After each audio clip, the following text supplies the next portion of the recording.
El método Simplex es un método iterativo de resolución de problemas de programación lineal. Esto implica una serie de pasos y de métodos que son muy importantes. Vamos a tener por lo menos en cuenta esta expresión. Vamos a maximizar esta expresión. Es decir, z es igual a 3x sub 1 más x sub 2. Aquí ustedes pueden reemplazar x y y si se les dificulta el x sub 1 y el x sub 2. Aunque yo recomiendo que sea mucho mejor utilizar estas dos expresiones, ya que son muy utilizadas en este orden de ideas para el trabajo, no tanto x y y, pero puede ser un inicio para aprender el método como tal. Tenemos entonces unas restricciones. Tenemos 1, 2, 3 y 4 restricciones, de las cuales 2 son inecuaciones pues ya un poquito más complejas y otras 2 son más condicionales. Es decir, en lo que yo pude aprender de método Simplex y que hice experimentos empíricos a ver si expresaba esto como ecuaciones, me daba resultado, pues realmente es un poquito engorroso el asunto.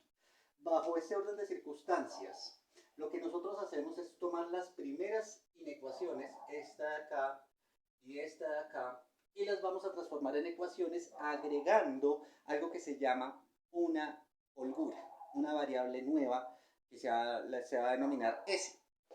¿Cómo lo hacemos? Sencillamente, toman la ecuación, la expresión 2x1 menos x sub 2, que es esta primera componente. Como tenemos una ecuación que sea menor o igual a 4, lo que hacen ustedes es simplemente agregarle o sumarle una variable que se va a llamar S, en este caso, que es la que yo más recomiendo para denominar las holguras. Y esta la igualamos a 4. Y eso es todo. De la misma manera, nosotros vamos a tomar la segunda inecuación y la vamos a transformar en ecuación agregando otra variable de holgura. Como ya agregamos una, la otra 2x sub 1 más 3x sub 2, que es estas componentes que tenemos acá en la segunda inecuación, le vamos a agregar otra que se va a llamar s sub 2 y la vamos a hacer igual a 2. Y de esta manera la inecuación se transforma en ecuación al agregar una variable de holgura. Cuando ya hemos hecho esto, nosotros, o yo llegué a pensar en un momento que tendría que ser lo mismo con estas dos, con esta 3 y con esta 4, pero da resultados erróneos. ¿Cómo lo interpreté? En mi experiencia lo que hice fue interpretar estas dos como condiciones, no operativas.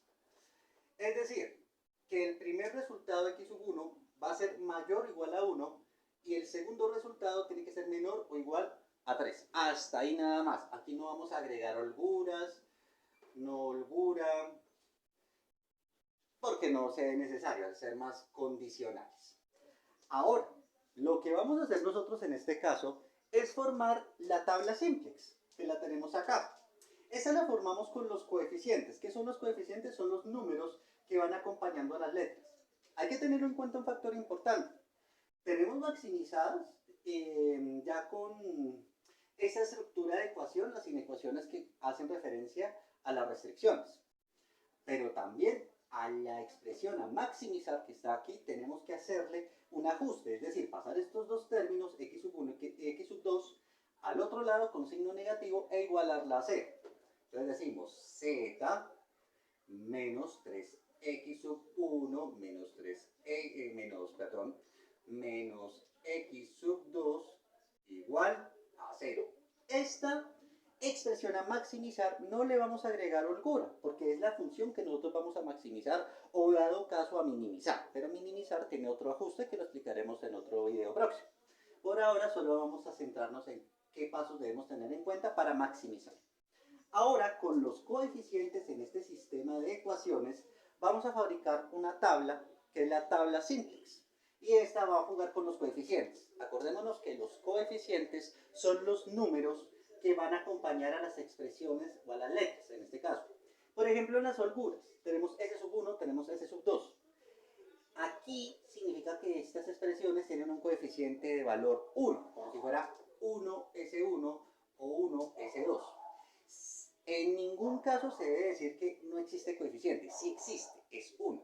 Si no existiera, se tendría que agregar el 0 directamente, para lo cual indicaríamos su existencia. Pero por lo pronto podemos colocarlo 1 ese 1 u omitirlo, pero sabemos que ahí siempre va a haber un coeficiente 1. Ahora, lo que hacemos nosotros es ubicar los valores en la tabla. Vamos a ir con esta primera ecuación, que por lo general pues va de primeras. Solamente que aquí la puse de últimas en este caso. Pero por lo general se pone siempre de primera y luego las restricciones.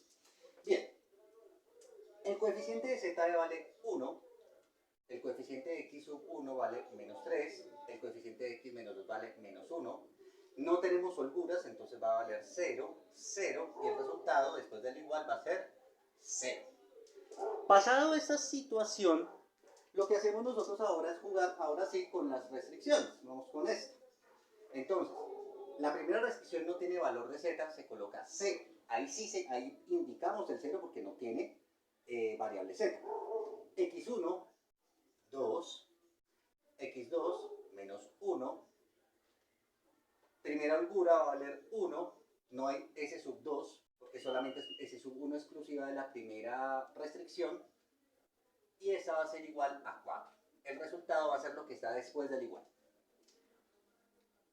Ahora vamos con la segunda.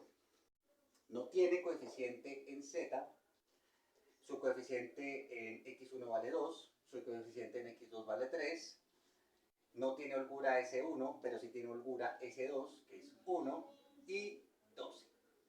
Y de esta forma ya hemos formado la primera tabla simplex con las sujeciones. Y aquí es donde va a iniciar el proceso iterativo que se resuelve por un método que se llama Gauss-Jordan.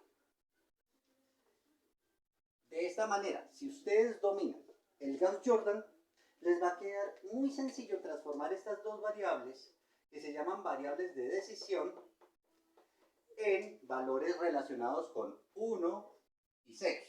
Es decir, vamos a tener en cuenta la matriz identidad. 1, 0, 0, 1. Y si ustedes se fijan bien en la tabla, en las holguras, tenemos esa expresión que está aquí, que es la matriz identidad. Sobre esos valores o sobre esa estructura vamos a basar estas dos variables de decisión. Sencillamente, el procedimiento ya se basa en hallar un procedimiento relacionado con cuál de las dos es menor. En este caso es menos 3, sería esta la columna pivote. La fila pivote ya resulta de operar con estos dos coeficientes y sus coeficientes relacionados aquí, cuál es el de menor cociente, y se arma una fila pivote, y la intersección de la columna con la fila pivote empieza el número de pivote, el cual lo transformamos en 1, y empezamos a hacer las operaciones de transformar todo lo que esté arriba de un 1 en ceros, y empieza en esencia el proceso iterativo o repetitivo de resolución de ecuaciones por medio de Gauss-Jordan.